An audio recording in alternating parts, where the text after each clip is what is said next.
আমার এই কথাগুলো শুধু ওইসব মেয়েদের উদ্দেশ্যে যারা রাস্তাঘাটে বেপরদায় চলাফেরা করো, আবার বলো বেপরদায় চলাফেরা করলে সমস্যা কি। কথাগুলো খেয়াল করবেন। একদিন একটা মেয়ে মারা যাবার পর তাকে কবর দেওয়া হয়। তাকে কবর দেওয়ার কিছুদিন পর ওই কবরের পাশ দিয়ে যেই হেঁটে যাইতো সেই ওই কবর থেকে মেয়েটার চিৎকার শুনতে পাইতো। এইভাবে দীর্ঘদিন চিৎকার শোনার পর গ্রামবাসী মিলে একদিন চিন্তা করলো যে কবরটা খুঁড়ে দেখবে। যেই বাবা সেই কাজ, সবাই মিলে ওই কবরটা খুঁড়তে লাগলো। খবর কুড়া শেষে দেখতে পারলো মেয়েটা একটা ঘুমটা দিয়ে বসে আছে।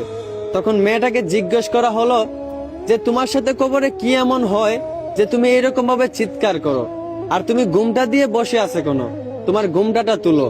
তখন ওই মেয়েটা বলল, আমি ঘুমটাটা অবশ্যই তুলবো, তবে তার আগে আপনারা সবাই এখান থেকে চলে যান। আপনাদের মধ্যে সবচেয়ে সাহসী দুজন ব্যক্তিকে আমার কাছে পাঠান। মেয়েটার কথা মতো সবাই ওই কবর থেকে চলে গেল এবং সবচেয়ে সাহসী দুজন ব্যক্তি ওই মেয়েটার কাছে গেল। মেয়েটার কাছে যাওয়া মাত্রই মেয়েটা ঘুমটাটা সরিয়ে ফেললো। ঘুমটাটা সরানো মাত্রই ওই দুই সাহসী লোক চমকে উঠলো এবং চিৎকার করে উঠলো। ঘুমটাটা সরানো মাত্রই ওই দুই সাহসী লোক দেখতে পেল মেয়েটার মাথায় চুল চামড়া কিছুই নেই। মেয়েটার মাংস আর মগজগুলো পুকে খাচ্ছে। মেয়েটার এক একটা টুট বাইম মাছের মতো ফুলে গেছে। তখন ওই মেয়েটাকে জিজ্ঞেস করা হলো যে তোমার এই অবস্থা কেন। তখন মেয়েটা প্রশ্নের উত্তরে বলল, আমি যখন দুনিয়াতে বেঁচে ছিলাম তখন আমি তেমন খারাপ কাজ কিছুই করি নাই, আমি ভালো হয়ে চলতাম।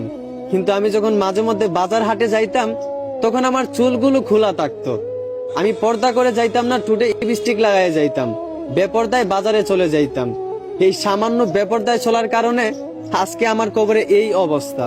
আর যারা এই ডিজিটাল যুগের সাথে তাল মিলিয়ে চলতে গিয়ে বেপরদায় চলাফেরা করতেছেন, আবার বলেন বেপরদায় চলাফেরা করলে সমস্যা কি, একবার চিন্তা করেন আপনাদের অবস্থাটা কি হবে। যদি একজন মুসলমান হয়ে থাকেন তাহলে যখন রাতে ঘুমান তখন বালিশের সঙ্গে মাথাটা লাগাইয়া একটু চিন্তা করে দেখেন এই ডিজিটাল যুগের সাথে তাল মিলিয়ে চলতে গিয়ে কতটা নির্লজ্জ মেয়ে আপনারা হয়ে গেছেন। দেখেন বোন, আমার কথায় কষ্ট নিয়েন না, আমি শুধু আপনাদেরকে বোঝানোর জন্য বলি। আশা করি আমার কথাগুলো বুঝতে পারছেন। ধন্যবাদ।